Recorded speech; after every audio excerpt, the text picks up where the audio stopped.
आज का टॉपिक है डेटा माइनिंग में आईटी का महत्व, importance of IT in data mining. सबसे पहले समझते हैं कि डेटा माइनिंग क्या है।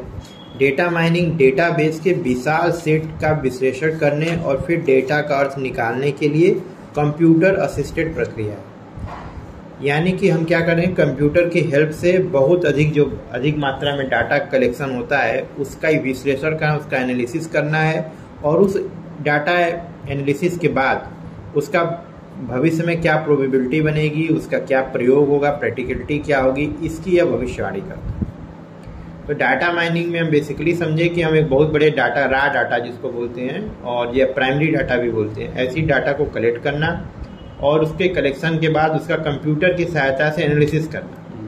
एज का ग्रुप अलग बना लेना और डाइट का ग्रुप अलग बना लेना या फिर ओबेसिटी का वेट ग्रुप अलग बना लेना। तो किसी व्यक्ति के बारे में सारी इन्फॉर्मेशन आपको ऑलरेडी मिली हुई है, उन सारे इन्फॉर्मेशन को या समूह का एक इन्फॉर्मेशन आपको मिला हुआ है, उस सबको एक जगह इकट्ठा करना और कंप्यूटर की सहायता से उसको विश्लेषण करना डाटा माइनिंग कहलाता है। डाटा माइनिंग का इतिहास हम देखते हैं तो क्या है, डेटा पैटर्न को हाथ से किया जाता था। हाथ से करने पे बहुत सारा समय लगता था, सालों लग जाते थे और सारे डाटा का विश्लेषण भी नहीं हो पाता था। लेकिन जो पहले पुराने जो नियम होते थे उसमें अब देख लो, एक बायस सिद्धांत होता था, दूसरा रिग्रेशन एनालिसिस, ये दो मेथड से किया जाता था। इसके बाद जो है इंफॉर्मेशन टेक्नोलॉजी आ गई, कंप्यूटर का आविष्कार हो गया और इसने कंप्यूटर में इतनी पावर है कि ये लाखों लोगों का डाटा, करोड़ों लोगों का डाटा एक साथ एनालिसिस कर सकता है, जो कि मैन्युअली किया जाना असंभव है। तो इसमें सबसे बड़ा स्टोर करने का और उसको जो है कलेक्ट करने का और उसमें कुछ चेंजेस लाने का, ये सारी चीज़ें हम बड़े आराम से इसमें कर सकते हैं। ठीक है। डेटा माइनिंग जो है कंप्यूटर के विज्ञान में कई खोजों जैसे न्यूरल नेटवर्क, क्लस्टर विश्लेषण, genetic algorithm, decision tree, decision rule और सपोर्ट वेक्टर मशीन जैसी सहायता से किया गया। ठीक, एक प्रोबेबिलिटी को बताता है। जैसे अभी तुम्हारा फेसबुक है, वो पूरा डाटा माइनिंग करता है, वो करोड़ों अरबों लोग का डाटा उसके पास है, वो सबके खाने का क्या पैटर्न है, सबकी पसंद का क्या पैटर्न है, वो सारी चीज़ों को अपना एनालिसिस करता है और उसी के अनुसार आपको सजेस्ट करता है। इवन जिनसे आप बात करते हैं वो भी कुछ दिन बाद आपको पीपल यू मे नो वाले में दिखाई देना शुरू हो जाते हैं। तो ये सब चीज़ें क्या है, वो एनालिसिस कर रहा है ना आपके डाटा को। तो ये हाथ से तो नहीं किया जा सकता और वो लोग हैं दुनिया में, तो ये कंप्यूटर की सहायता से किया जा सकता है, सॉफ्टवेयर की सहायता से किया जा सकता है। इसलिए इसको आईटी का युग बोलते हैं, सॉफ्टवेयर का युग बोलते हैं। अब डेटा माइनिंग का या पैरामीटर क्या होगा। डेटा माइनिंग में डेटा में दिखाई देने वाले पैटर्न या स्वभाव का विश्लेषण कर नियमों की सहायता से बनाया जाता है, एसोसिएशन नियमों को बनाया जाता है। डेटा के भीतर सबसे महत्वपूर्ण संबंधों का पता लगाने के लिए या सपोर्ट और कॉन्फिडेंस मापदंड का उपयोग किया जाता है। सबसे पहले आप किसी से डाटा ले रहे हैं या डाटा जो भी कलेक्ट कर रहे हैं तो उसमें सपोर्ट चाहिए होगा, मतलब आपकी तरफ से कोई ऑब्जेक्शन ना हो। दूसरा, कॉन्फिडेंस भी होना चाहिए कि हमने कोई इन्फॉर्मेशन दी है तो प्रॉपर वे में होगा। और तीसरे नंबर पे अगर डाटा माइनिंग के द्वारा हमें कुछ उटपटांग या गलत चीज़ें हमें प्राप्त हो रही हैं तो वो चीज़ भी हमको जो है कॉन्फिडेंस के रूप में रखना होगा। इसके बाद कोई वस्तु डेटा में कितनी बार दिखाई देती है उसे सपोर्ट करते हैं। एक चीज़ देख लो, मान लो किसी का एज जो है कि वह बार बार उसमें आ रहा है, जैसे अभी आप मेल है तो एक ग्रुप में आप ही आ जाएंगे, फिर आपका एज ग्रुप क्या है, उसी डाटा में एज ग्रुप में फिर आप रहेंगे कि भाई मेरा अपना 24 से 35 के बीच वाला है एज, ठीक है। या फिर आप टू व्हीलर रखते हैं नहीं रखते हैं तो उसमें आप तीनों जगह आ गए, तो इसको हम क्या बोलते हैं, सपोर्ट बोलते हैं। एक ही डाटा कई जगह यूज हो रहा है। ठीक। अब जैसे मान लो जो फूड कंपनियां हैं वो आपके एज से आपको क्या मतलब है, वो तो आपके फूड पैटर्न को फॉलो करेंगे। जो क्लॉथिंग कंपनियां हैं वो आप देखेंगे कि आप रेडीमेड पहनते हैं कि आप खरीद के पहनते हैं, तो है आप ही का डाटा लेकिन वो कई जगह सपोर्ट कर रहा है, जिसको हम क्या बोलते हैं, सपोर्ट। दूसरा होता है कॉन्फिडेंस, उसे कहते हैं जो कि कितनी बार वह सटीक थी, आपका डाटा इंफॉर्मेशन कितना बार विश्वसनीय रहा, तो उसको हम क्या बोलते हैं, सपोर्ट, अरे विश्वास बोलते हैं, कॉन्फिडेंस बोलते हैं। ये दोनों चीज याद रखना। बाकी ऊपर तो मोरल एजुकेशन के लिए बता दिया था, सपोर्ट कॉन्फिडेंस क्या रहेगा। एग्जैक्ट डाटा के मीनिंग में ये होगा कि डाटा कोई पैटर्न जो है या कोई डाटा कितनी बार एक ही एनालिसिस में आ रहा है उसको सपोर्ट बोलेंगे, और जो है जितना उसे प्रोबेबिलिटी होगी, जितना सटीक वो भविष्यवाणी करेगा उसको हम क्या बोलेंगे, कॉन्फिडेंस।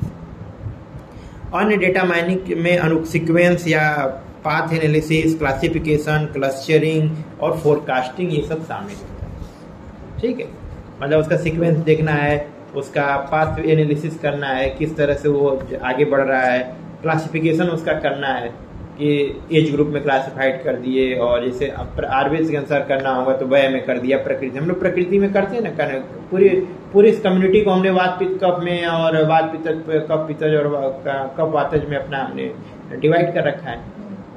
वातज प्रकृति, पित्त प्रकृति, कफ प्रकृति, पूरी कम्युनिटी को हमने डिवाइड कर रखा है। तो वो क्या है, वो क्लासिफिकेशन है।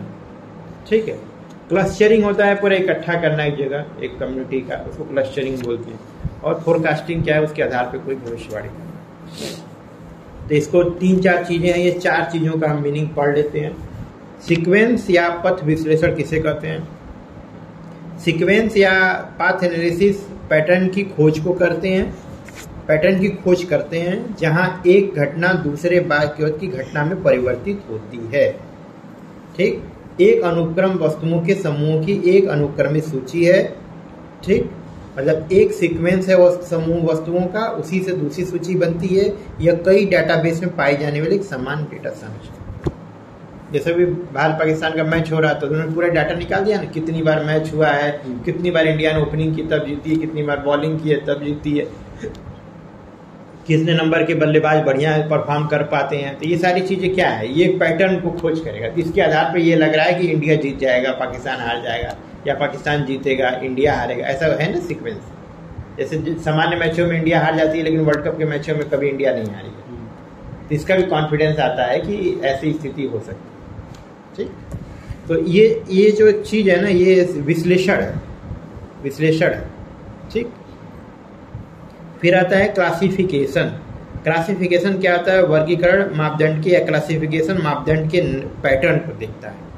संभवतः डेटा संगठित होने के तरीके में परिवर्तन हो सकता है। वर्गीकरण या क्लासिफिकेशन एल्गोरिथम डेटाबेस के भीतर अन्य कारकों के आधार पर चर यानी जो वेरिएबल है उसका अनुमान करेगा। अब रॉ डाटा मिल गया किसी के बारे में या किसी ग्रुप के बारे में, 100 लोग का डाटा, 1000 लोग का डाटा मिल गया, तो उसको अगर तुम क्लासिफाइड नहीं करोगे तो तुम्हें उसमें कुछ समझे में ही नहीं आएगा। इसलिए एज वाला पहले बना लिया, मेल फीमेल का अलग बना लिया, फिर उसके बाद एज ग्रुप का बना लिया, फिर जो सिम्टम है उसका अलग अलग पैटर्न बना, तो अलग अलग तो आपका डायग्राम बन जाएगा। उससे डाटा एनालिसिस करने में आपको हेल्प मिलता है। ठीक, फिर क्या आता है? क्लस्टरिंग।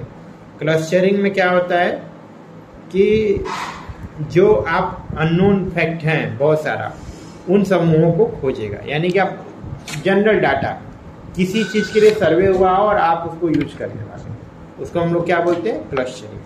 क्लस्टरिंग वस्तुओं के एक समूह प्रतिस्थापित करता है, समूह फिक्स करे, ग्रुप बनाएगा, और वे एक दूसरे से कैसे समान है इस बात को ध्यान में रख के वह ग्रुप बनाया जाएगा। ठीक, जैसे 1000 लोग हैं तो हमने बोला कि ठीक है उसमें मेल मेल का एक साथ कर दो, तो सारे मेल का ग्रुप एक बन गया।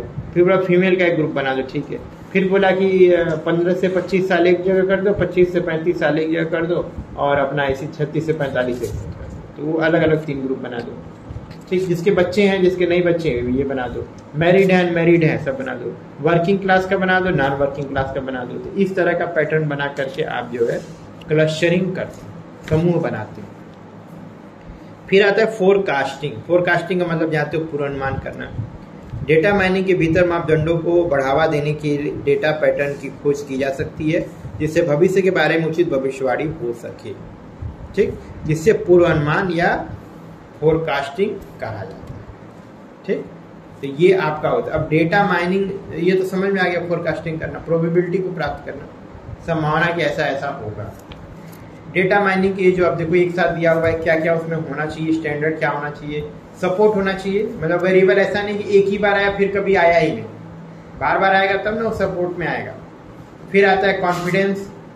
कॉन्फिडेंस मतलब क्या है, अभी बताया हूँ कि उससे उसके आधार पे कितना सटीक आप विश्लेषण कर सकते हैं, तो विश्वास कॉन्फिडेंस हो गया। सीक्वेंस होना चाहिए, पाथ एनालिसिस होना चाहिए, क्लासिफिकेशन कर पाए उस डाटा का, क्लस्टरिंग होना चाहिए, फोरकास्टिंग होना चाहिए। ये डाटा माइनिंग का मतलब है। यानी आपको कोई डाटा मिल जाएगा तो उनसे इतनी चीजें आप वहां पे बता सकते हैं। ये 7-8 फैक्टर हैं, 7 फैक्टर, इस 7 फैक्टर्स को जो है आप अच्छे से वहां पे उस डाटा से आप निकाल पाए। ठीक, इसमें रोल ऑफ इंफॉर्मेशन टेक्नोलॉजी, आपको इंफॉर्मेशन टेक्नोलॉजी का क्या रोल होगा? जाहिर सी बात है आईटी का बहुत बड़ी भूमिका है, तभी इस समय इतना तेजी से डाटा को, आजकल सब कुछ देखते हो कि इतना किया और इतना पैटर्न आया, इतने % लोग इसको पसंद करते हैं, इसको नहीं पसंद करते हैं। तो ये सब क्या है? सिर्फ डाटा माइनिंग है ना। अब आता है इंफॉर्मेशन टेक्नोलॉजी, यानी कि बेसिक मतलब समझो कि सॉफ्टवेयर और कंप्यूटर का क्या उपयोग है। तो कॉन्सेप्टुअल फेज में आईटी की भूमिका देख लीजिए। कंप्यूटर वर्ल्ड वाइड वेब के इलेक्ट्रॉनिक डेटाबेस को संग्रहित कर साहित्यिक और ग्रंथ की सूची के संदर्भ पहुंचने में सहायता करते हैं। ठीक, इस प्रकार जब भी आवश्यक हो प्रकाशित किए जाने वाले प्रासंगिक लेखों को संग्रहित करने के लिए इसका उपयोग किया जाता है। अगर मान लीजिए कि कोई रिसर्च पेपर, जैसे मेरा वो रिसर्च पेपर था फिजियोलॉजी ऑफ योग, तो ऐसा नहीं केवल हमारे पास रह गया, जिस कंपनी ने उसको पब्लिश किया था जिस जर्नल में, वो उसी में रह जाएगा, ऐसा नहीं। वो जो है दुनिया में कोई भी कहीं से भी देख सकता है। जब भी वो इस तरह का फिजियोलॉजी ऑफ योग डालेगा तो वो मेरा रिसर्च पेपर उसको आएगा। वो किसी बुक के अंदर नहीं है, वो सॉफ्टवेयर में, वो गूगल पे अवेलेबल है। तो ऐसे में क्या होगा कि उस तक पहुंचना बहुत आसान है। ठीक, और अगर उस जिस जर्नल में छपा था उस जर्नल के डाटाबेस में जाओगे तो और ऑथेंटिक हो जाएगा। ठीक, इसलिए वहां कंप्यूटर का महत्व है। वरना किसी को क्या पता आप क्या किए और हम क्या किए, क्या पता रेप्लिकेशन हो रहा है, एक ही पे रिसर्च सब लोग कर रहे हैं और बाद में पेटेंट को लेके मारामारी मची है कि कौन पहले किया, पता ही नहीं चलेगा कौन पहले किया, कौन किसकी नकल कर रहा है ये भी नहीं पता चलेगा। आपने अभी बनाया बस दूसरा आदमी सेम पब्लिश कर दिया। ठीक, फिर आता है डिजाइन और योजना, यानी डिजाइन और प्लानिंग फेज में क्या भूमिका होगी आईटी सेक्टर की। और इसमें कुछ पढ़ाने वाली बात नहीं है, आपको सबसे पहले पता है कि सारा प्रेजेंटेशन कंप्यूटर पर ही है। क्या प्रोबेबिलिटी आएगी और क्या होगा उसका माइक्रो लेवल पे पूरी रिसर्च करने के बाद ही फिर वो मेजर पे जाता है। देखो, अध्ययन के लिए आवश्यक सूचना यानी सैंपल साइज की गणना के लिए कई सॉफ्टवेयर उपलब्ध हैं। NCSS, PASS, GESS ऐसे है एक सॉफ्टवेयर है जो कि रिसर्च आप कैसे करेंगे, आप उसमें बस सैंपल साइज डाल दीजिए और आपका जो कॉन्सेप्ट है वो डालिए और उसके लिए बताएगा कौन सा टेस्ट कराना है, किस प्रकार इसको आपको प्रेजेंट करना है। बाकी इंपेरिकल फेज में देख लीजिए, डाटा एंट्री, डेटा का संपादन, जो कार्यवाही होना, अनुवर्ती कार्यवाही जो सीक्वेंशनल आगे बढ़ते जाना है, डेटा प्रबंधन, डेटा क्लास, उसमें अपना वो प्रबंधन मतलब हो गया डेटा का आपको अच्छे प्रकार से रखना में सहायता करते हैं कंप्यूटर। कंप्यूटरों से प्राप्त आंकड़े कंप्यूटर में वर्ड फाइल या एक्सेल के रूप में संग्रहित किए जाते हैं, जो विश्लेषण के लिए सीधे सॉफ्टवेयर के साथ खोला जा सकता है। जैसे हम लोग बनाते थे रिसर्च में, एक मास्टर चार्ट बनता था, तो मास्टर चार्ट में क्या होता था, सब कुछ डाल दिया जाता था। वो एक्सेल फाइल होती थी बेसिकली, उसको मास्टर चार्ट बोलते थे, पर होता था वो एक्सेल फाइल। तो उसमें जैसे नेम डाल दिया तो पूरा नेम डाल दिया, उसका रजिस्ट्रेशन नंबर डाल दिया, सबका रजिस्ट्रेशन नंबर आ गया, एज डाला सबका एज, तो ऊपर एक एक वेरिएबल लिखते जाते थे और सारे लक्षण डाल देते थे जो हमको मिला। ठीक, उसके बाद क्या होता था, जो हमें अप्लाई करना होता था उसमें से 2 लाइनें उठा करके हमने अप्लाई किया और उससे एक डायग्राम बन के आता था, चाहे बार डायग्राम बन जाए, चाहे पिक्टो बन जाए, कुछ भी बन जाए। उन्हीं दोनों को उठा करके हम अपना सॉफ्टवेयर में डाल देते थे टेस्ट लगाने के लिए, वो टेस्ट भी उसी से फाइनल होता था, यानी मास्टर चार्ट से, एक्सेल फाइल्स। तो जो भी, अगर तुम्हें एक नज़र में पूरी थीसिस देखनी है तो एक्सेल फाइल में ही दिखेगी, नहीं तो नहीं दिखेगी। और लास्ट में जब थीसिस जमा होती है तो उसके पीछे एक्सेल फाइल का नमूना जो हम लोग डालते हैं।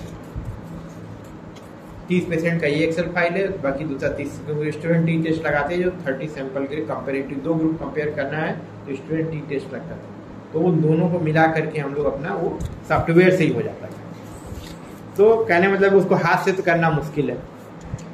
अब आता है कि इसके अलावा कई सारे सॉफ्टवेयर उपलब्ध हैं, उसमें आप देख सकते हैं। तो जितने भी लोग होते हैं स्टैटिस्टिशियन, वो अलग अलग सॉफ्टवेयर है, उनको केवल डाटा दे दीजिए, रॉ डाटा दे दीजिए, वो उसी से सारा एनालिसिस करके आपको दे देंगे। रॉ डाटा दीजिए कि 2 ग्रुप है, 3 ग्रुप है, 4 ग्रुप है, उनको बता दीजिए, वो अपना कंप्यूटर में डालेंगे और एनालिसिस करके देंगे। वो भी हाथ से बैठ के नहीं करेंगे, तुरंत अपना हाथ देंगे, 2-3 दिन में करके दे देते हैं। करना चाहे 1-1.5 घंटे में कर सकते हैं, लेकिन थोड़ा समय लेते हैं। अब आता है कि इसके लिए जो डाटा तैयार हो चुका है उस डाटा को सिक्योर करने के लिए या फिर बाद में फर्दर चेक करने के लिए या आपने जो काम किया उसको देखने के लिए या दूसरों ने जो काम किया उसमें आपको रिसर्च में सहायता हो सकती है, अगर मिलता जुलता ही आपका भी रिसर्च है तो उसमें जाने के लिए कुछ रिसर्च डेटा पोर्टल हैं जो अवेलेबल हैं। इसमें आपको उनका नाम याद करना होगा। सबसे पहले है धारा। धारा क्या है? Digital helpline for Ayurveda research article. तो धारा का आपको फुल फॉर्म में पूछ सकते हैं, DHAAR, digital helpline for Ayurveda research article. Ayurveda के क्षेत्र में प्रकाशित अनुसंधान लेखों के लिए पहली व्यापक ऑनलाइन ये सेवा है। धारा परियोजना ABT institute of advance research Ayurvedic trust के अनुसंधान शाखा ABP group of institution Coimbatore Tamil Nadu द्वारा कार्यान्वित की जा रही है। ठीक, बाकी तुमको देखना है इसको तो www.dharaonline.org से आप इसको सर्च कर सकते। ठीक, अब आता है पबमेड। पबमेड भी एक तरह का रिसर्च पब्लिश करने वाला एक वो है सॉफ्टवेयर है। ठीक, जिसमें कई सारे जैसे साइंटिस्ट लोग हैं वो आपके रिसर्च पेपर को पढ़ेंगे, पीयर रिव्यू इसको बोलते हैं, तो वो चीज ये भी पबमेड है। पबमेड एक निःशुल्क ऑनलाइन खोज है, सर्च इंजन है। ठीक, जो मेडलाइन, जीवन विज्ञान पत्रिकाओं और ऑनलाइन पुस्तकों से बायोमेडिकल साहित्य के 24 मिलियन से अधिक उद्धरणों तक पहुंचाता है। 24 मिलियन उसमें रिसर्च पेपर। पबमेड को NCBI national centre for biotechnology information ने अमेरिका के national library of medicine, national institute of health में विकसित किया है, इन्होंने मिलकर इसको बनाया। फिर एक आयुष का देख लो, आयुष रिसर्च पोर्टल इसको बोलते हैं। आयुष रिसर्च पोर्टल प्रकाशित आयुष प्रणालियों के ज्ञान को और शैक्षणिक उद्देश्य के लिए वर्तमान अनुसंधान अपडेट को प्रसारित करने के लिए है। यह पोर्टल NIIMS CCRS हैदराबाद द्वारा आयुष मंत्रालय नई दिल्ली भारत के तहत विकसित किया गया है। इसको आयुष रिसर्च पोर्टल बोलते हैं। इसमें वैश्विक स्तर पर आयुष प्रणालियों का साक्ष्य आधारित अनुसंधान डेटा है, यानी पूरे वर्ल्ड वाइड ये अवेलेबल है और जो आयुर्वेद में रिसर्च है उनके एविडेंस बेस यहाँ पे रखे गए। इसमें आयुर्वेद, योग, नेचुरोपैथी, यूनानी, सिद्धा, होम्योपैथी, सोवा, ऋग्वा यानी आयुष के सारे ब्रांचेज के शोध शामिल हैं। इसके लिए www.ayushportal.nic.in पर जाकर देख सकते हैं। इसी से मिलता जुलता आपका TKDL है, उसमें भी सेम चीजें की गई, traditional knowledge of digital library. फिर आता है स्कोपस भी है। स्कोपस एक पीयर रिव्यू वैज्ञानिक पत्रिकाएं, पुस्तकें और सम्मेलन का एक सबसे बड़ा डाटाबेस है स्कोपस। ठीक, प्रौद्योगिकी, चिकित्सा, सामाजिक विज्ञान, कला, मानविकी के क्षेत्र में दुनिया के अनुसंधान उत्पादन का एक विस्तृत अवलोकन प्रदान करने के लिए स्कोपस रिसर्च को ट्रैक करने, विश्लेषण करने और कल्पना करने के लिए स्मार्ट टूल सुविधा देता है, यानी अब वो हर तरह से हेल्प करता है और कई क्षेत्र में कर रहा है। प्रौद्योगिकी में, ट्रीटमेंट, चिकित्सा में, सोशल साइंस में और आर्ट में और ह्यूमन रिसोर्सेज के लिए वहां भी ये सब तरह के अनुसंधान के लिए आपको सपोर्ट देता है। फिर आता है एक मेडलर भी याद कर लेना। मेडलर है मेडिकल